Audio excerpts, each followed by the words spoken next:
Hey everyone, today we are making fresh milled flour English muffins, and I am going to be using the recipe from Kara Britch's book, Grains in Small Places, the Fresh Milled Flour Cookbook. This is like my Bible of cooking with fresh milled flour because working with fresh milled flour is a little bit different than working with white flour. And the ingredients that you need is whole milk, honey, butter, 1 egg, hard white wheat. We're going to mix that with some Kamut wheat, yeast, and some cornmeal. And the reason I've been getting into baking with fresh milled flour is when they process the flour that you get at the grocery store, they remove the bran and the germ and they put back preservatives. And it makes it hard for us to digest. And so cooking with fresh milled flour is actually so much easier for your gut health, for digestion, for bloating. And also the whole wheat has 40 of the essential 44, I believe, nutrients that our body needs. So it's almost like the perfect food. But that's removed when you're buying the flour from store-bought bread. Also, if you buy the ground whole wheat flour from the store, that also has the things removed and the preservatives in it. And you'll notice that when you bake with that flour, it's like dry, whereas you're baking with fresh milled flour, you're not getting that dry sandpaper taste. You're getting more of a fluffy, moist flavor. So much nuttier. So taste-wise, health-wise, it's just so much better for you. And that is why I have gone down the rabbit hole of cooking with fresh milled flour. So let's get started. So the first thing we have to do is mill our flour. So I'm going to use 250 grams each of the Kamut and the hard white flour. Let's bring you down here. This is the Kamut. And hopefully I have enough. And it doesn't have to be exact when I'm having these out. So there's 252 grams of the Kamut, and now I'll just use my hard white and bring that up to 500 grams. It's actually 501 grams. I'm okay with that because sometimes a little bit of the flour can get caught in the mill, and that'll just be perfect. So now let's go ahead and get this milled up. I have a Grain Master mill, and I was lucky enough to find this mill at a thrift store I got this part for $6, and then I just had to buy this piece online. I think I got it for $39. This is a super old mill, probably made back in the early 1990s. Like that was so long ago. But that just shows you how well these mills are made and how long they last. So with this two-piece type of mill, you want to make sure that the tube is fully connected and the lid is totally on. Ask me how I know. One day I didn't have it on all the way and the lid popped and I had flour all over. So I'm going to go ahead and turn on the machine before I pour the wheat in, and then it's going to It's going to mill it and then put the flour in this bucket here. And this machine, you also want to make sure you hold on while you press the on button.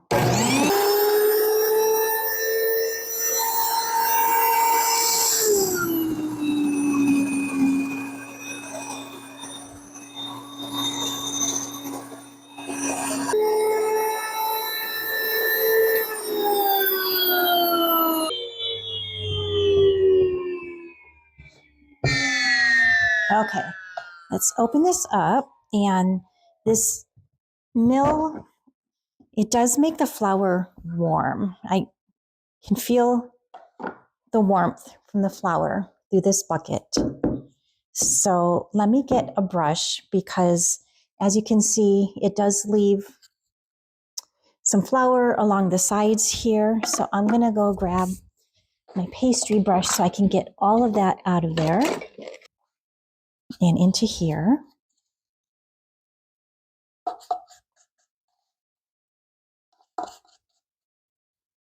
And I'm also going to brush from this cup right here in the middle and get all of that flour off.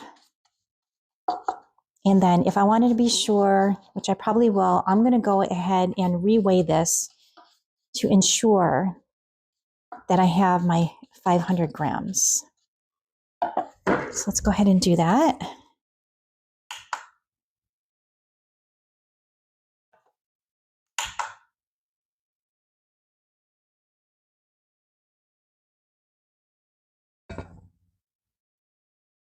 So as it is now, that's only 481 grams, but there's still some flour stuck on this bucket. And while we're doing this, it's also giving it an opportunity for this flour to cool down a little bit. So now I am at 500 grams perfectly. So I am going to wipe myself off because I got some flour on me, and then we'll come back for the next step. Okay, so now we need 425 grams of milk, and we need to heat that up until it's steamy but not boiling. So let me get 425 grams. And the nice thing about this cookbook is if you don't have a scale or if you don't like weighing your ingredients, she also provides the measurements in volume. But I do like,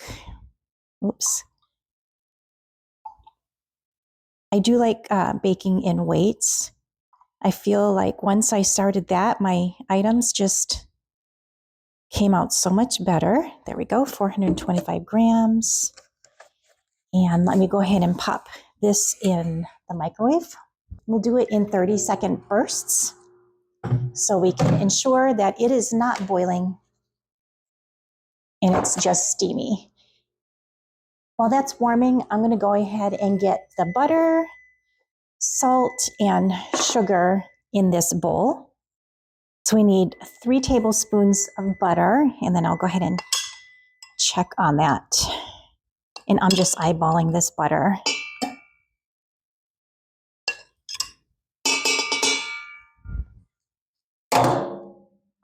We need 2 tablespoons of sugar or honey, and let me go ahead and check the milk. I only put it on for 30 seconds, and no, it needs more time, so let's give it another 30 seconds. And we need 2 tablespoons of honey and 1 1/4 teaspoons of salt. So let me get the salt first.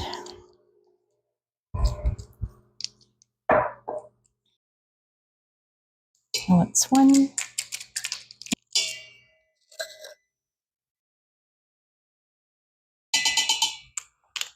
Let's go ahead and check that milk. I'm going to give it maybe another 30 seconds. And then let's get this honey in the bowl.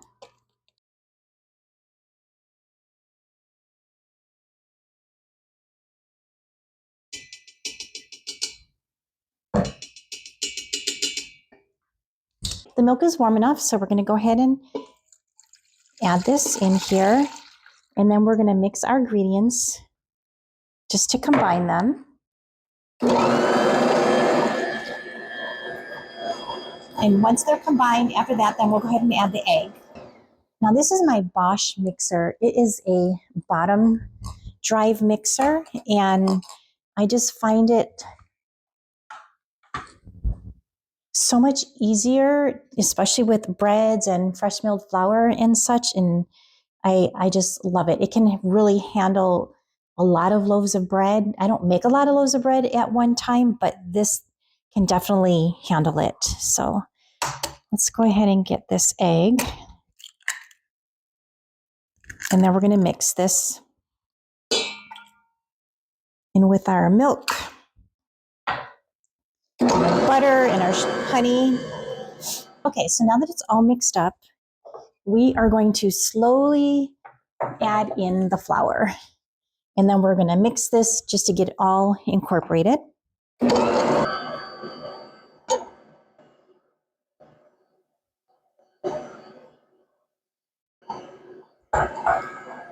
So I want to mix this until it's all incorporated.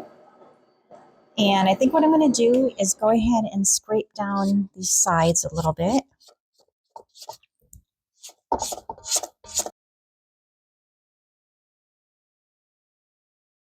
Okay, so now that it's all mixed in here, what we're going to do is I'm going to cover this with the lid, and we're going to let this rest for at least 15 minutes. Now, a couple things. I didn't mix this with the lid because the flour, after it goes through the mill, it gets hot, and I don't want this flour to be hot right now. And then also the reason why we are letting this rest, they call it an I don't know how you pronounce it, autolyse or autolyze. But anyways, you want to let it rest so that the flour can soak in the water. Since we milled those hard wheat berries, there's the rough edges in there from the bran, and we want to allow the flour and the water to soften up those rough edges. So I'm going to let this rest for at least 15 minutes, and then we're going to come back and we will add the yeast.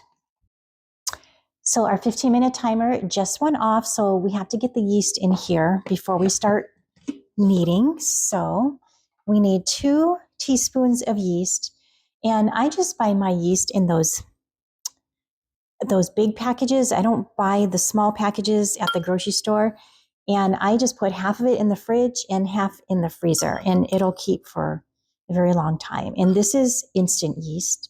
So we're going to add 2 teaspoons. And then we are going to let this knead for anywhere between 7 minutes to 25 minutes. It all depends on your mixer. With this mixer, I'm finding that I'm averaging about 7 or 8 minutes.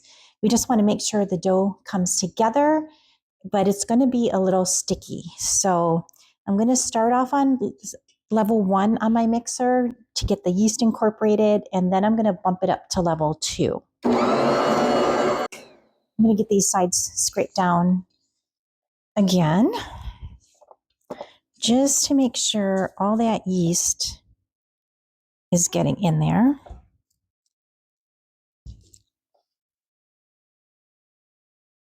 And then let's get this going again. So it looks like all the yeast is incorporated. I'm going to go ahead now and bump this up to level 2.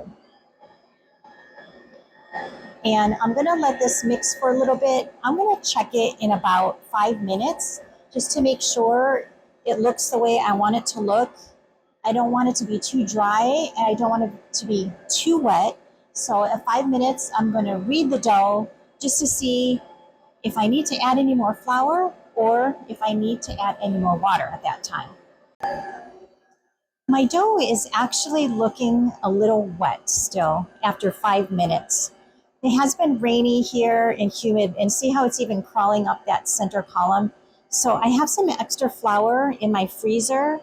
I'm going to go ahead and add a little bit of that and see if I can't get that dough to look the way I want to. I don't have that much extra flour, but I'm going to add just about a little, I don't know, a couple tablespoons of this just to see if that helps any. And this is all part of reading your dough.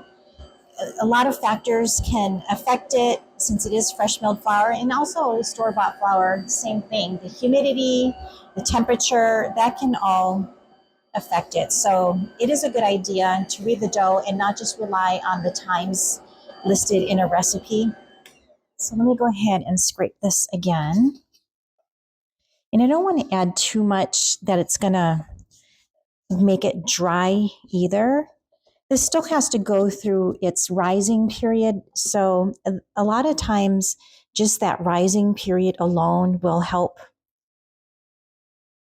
get the dough ready, even if it's not looking perfect when you need it. So, and this is a sticky dough anyway. All right, let's get this going again. Maybe I'll turn it down to a 1 for a little bit and see if that makes a difference.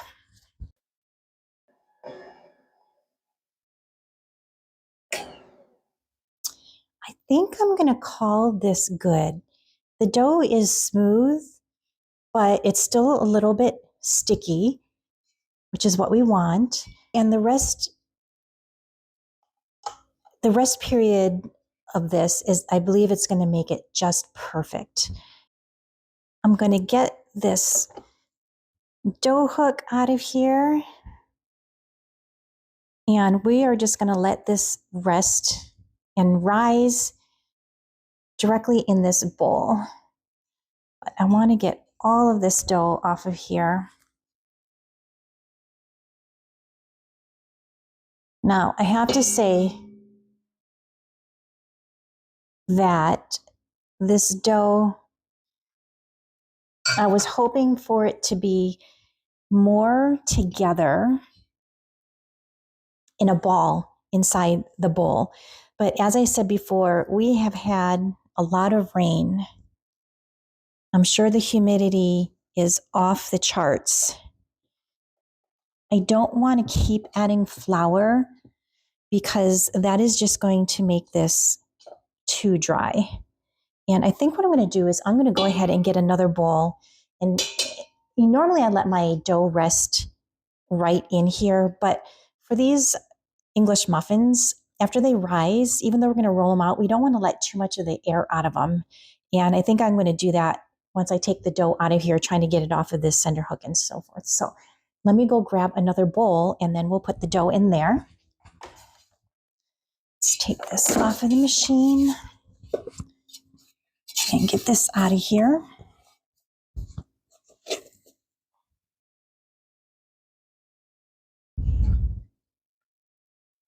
What we want to do is let this rise for typically, it's usually about an hour, hour and a half, but you want to let it rise until it doubles.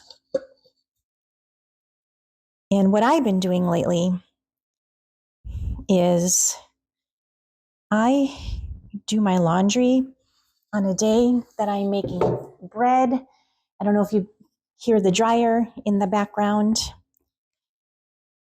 I do that on purpose because it makes it a little bit warmer in my laundry room. So I'm going to plop it in there to let it do its rise. And I'm just you don't have to do this. I'm just stretching and folding this dough. I just want to get the feel of it to make sure that I think I made the right decision by pulling it out before the dough made itself a nice ball. It was still kind of sticking to the sides. It was kind of crawling up that center post a little bit. But this dough actually does feel really, really good. I think I made the right decision. So I am going to go ahead and get a towel and we will cover this. And I am going to, just because it's a little bit cold here in Alabama today, I'm going to go ahead and pop this in my laundry room and we're going to let it rest until it doubles. So we'll see you back here in about an hour or an hour and a half. Well, I just brought my dough out from the laundry room and let's give it a look. And I did end up putting some saran wrap on top and look how beautifully that has doubled. And that has been just about an hour. But like I said, I use my laundry day to help me with my proofing so it doesn't take as long.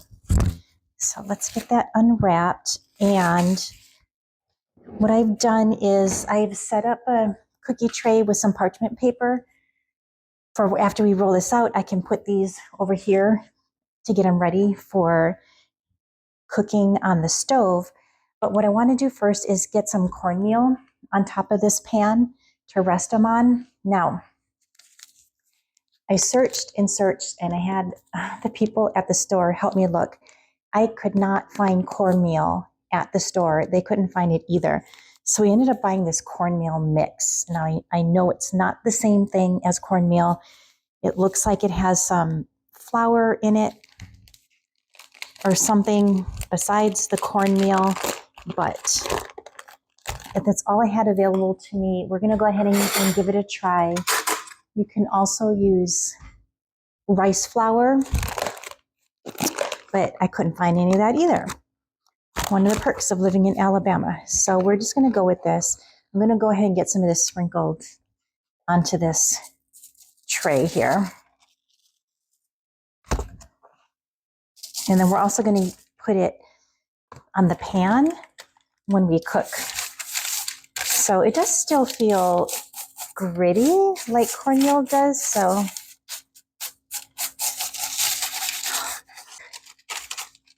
but I'm also going to go ahead and get out that flour that I had in the freezer so we can put this on my rolling mat.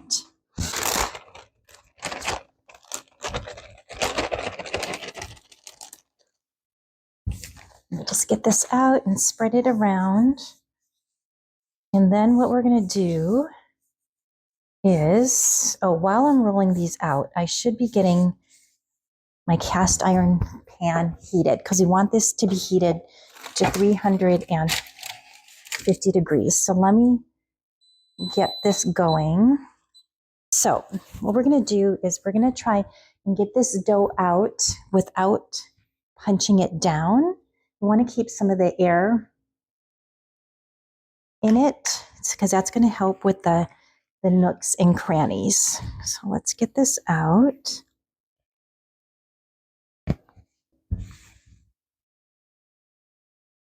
See if I can get all of this out. But it has that great fresh bread smell. Let me just get this coated here with the flour a little bit.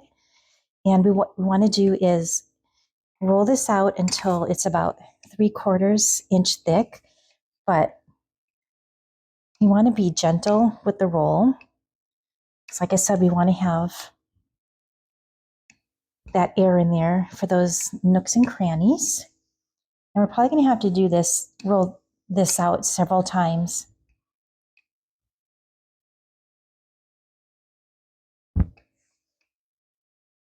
But even though it's sticky, it's not sticking at all to my rolling pin. The recipe calls for a 3-inch biscuit cutter. I don't have a 3-inch, I have a 4-inch, so that's what we're going to go with. Let's go ahead and get these cut. And then once I have these cut, I'm going to go ahead and move them over to the cookie sheet. So far, this is working. It's cutting beautiful, not sticking. And I was worried about that dough, but it is behaving beautifully. Can I get one here? No, let's not even try. We'll just roll it again.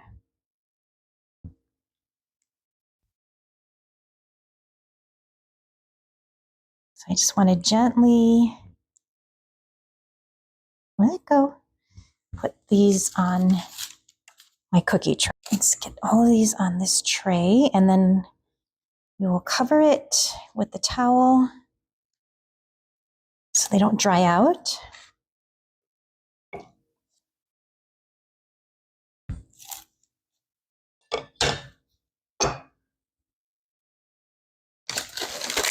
And we will just repeat this process until we have all the dough cut into the circles.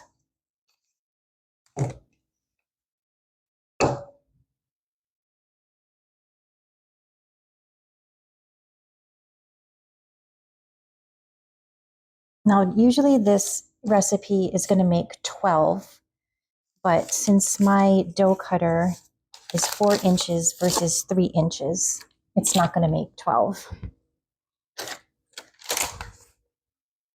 Maybe what I'll do is I'll just use this as a mold for the last one. So let's get this nice and smooth.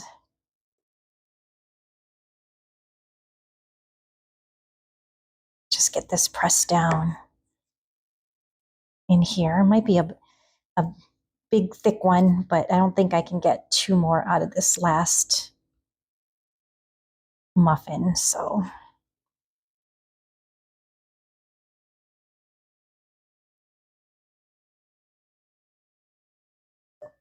It's not perfectly shaped, but that's what we're gonna go ahead and go with. So I was using a 4-inch biscuit cutter. This one's pretty big. 1, 2, 3, 4, 5, 6, 7, 8, 9, 10. So we got 10 instead of 12 using the 4-inch biscuit cutter. I have a thermometer that I use for my soap making. And it looks like we're at 289 degrees. So we just need to let that heat up just a little bit more. And then we're gonna take these to the stove and get them cooking. While the pan is heating, it's at 352 degrees now. It took about 15 minutes, which is perfect because it let us give our muffins a second rise. And so what we're gonna do is we're gonna take some of your cornmeal and sprinkle it on the bottom of the pan.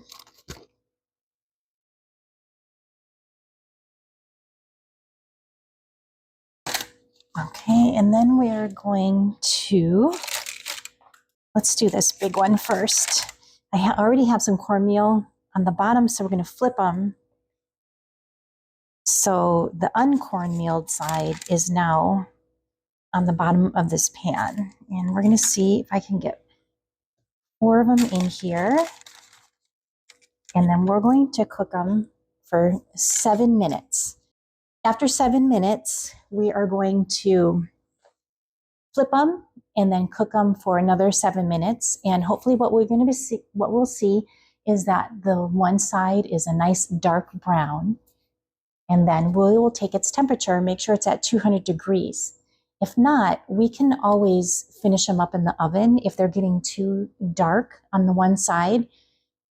There's nothing wrong with preheating the oven to 350 degrees and having them finish up in the oven. So in fact, I think what I will do is I will, just in case, get my oven started to 350, just in case we need it. So we're gonna let these go for 7 minutes and then we'll come back and flip them.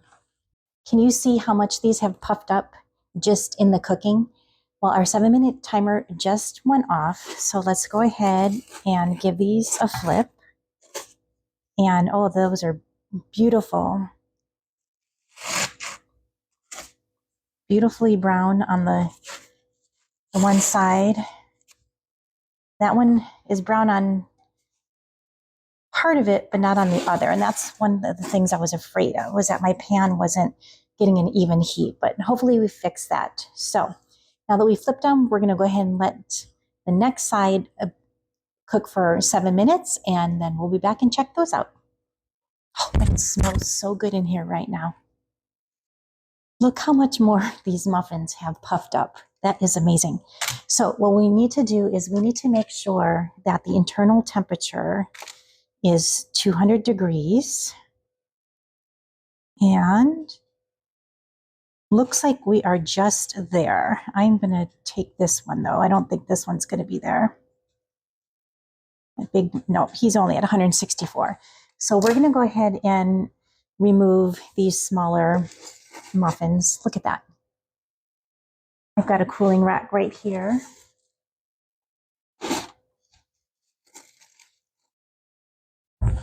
I ended up taking the temperature of these again, and they are not all at 200 degrees, but they're getting pretty brown on the bottom. So I am going to put those in the oven.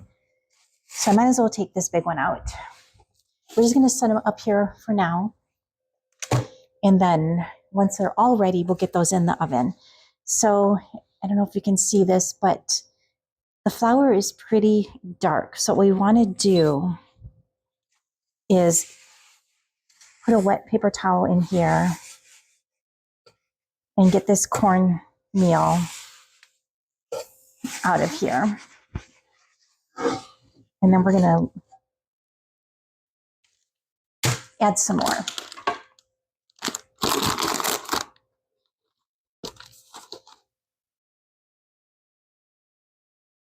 That way we just won't get a burnt taste on the rest of our muffins.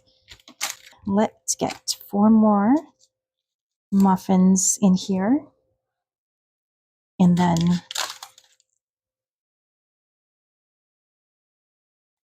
We will get these cooking for 7 minutes in each side. So I've decided while these are cooking, I am going to go ahead and get these ones in the oven. I might as well be doing something while I'm waiting the 7 minutes for these to cook. So I'm going to go ahead and get these in here, and I'm going to give them 5 minutes in the oven. These ones are going to beep in 29 seconds. So let's just go ahead and give this a look. Yeah, these are ready to turn. Let me turn off that timer, and we'll go ahead and flip these ones.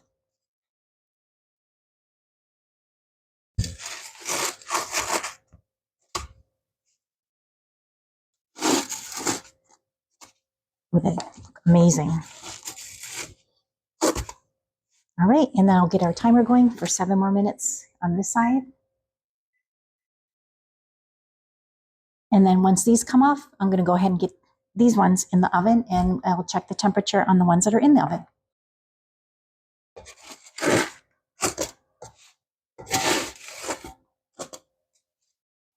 While these ones are cooking, let me get the timer going. I am going to show you how to open one of these up. So that way you get the best nooks and crannies. So rather than cutting it with a knife, we are going to go in with a fork and go all the way around the bagel.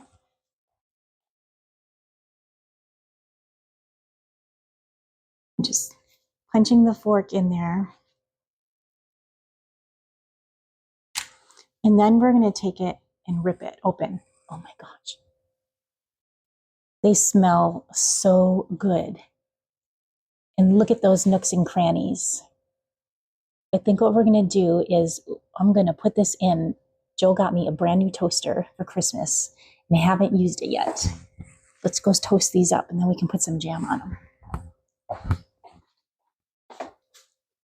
Okay, let's see. We're doing an English muffin, and I like it medium, so that looks good.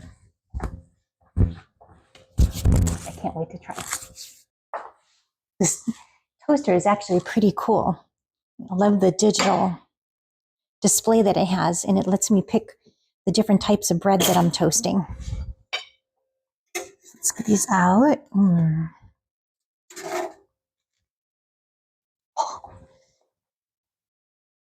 These look so good. Let's get some jam on there.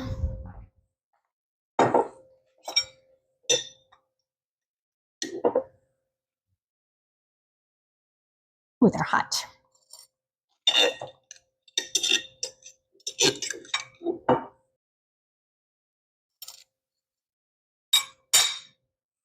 Let's see how these taste. They're really, really hot.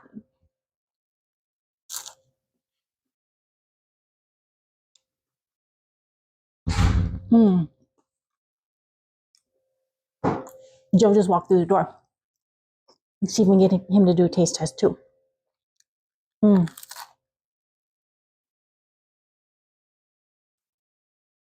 think the only thing I would change on these is having real cornmeal. That would make all the difference in the world, but man, these are delicious. And what I want to do with these is prep some breakfast sandwiches that I can put in the freezer with eggs and cheese and bacon. I like to prep them, individually wrap them, put them in the freezer, and then I can have them each morning. Joe, come here. Yeah, you want one with jam on it? Not only does it look good in here, but it smells good in here. And good stuff. Thank you. That's good. Isn't it good? Mm-hmm. So there you have it. That is how super easy it is to make your own homemade fresh milled flour English muffins. I hope you give it a try, and I hope you enjoyed this video. If so, please give me a big like and take care. See you. Bye.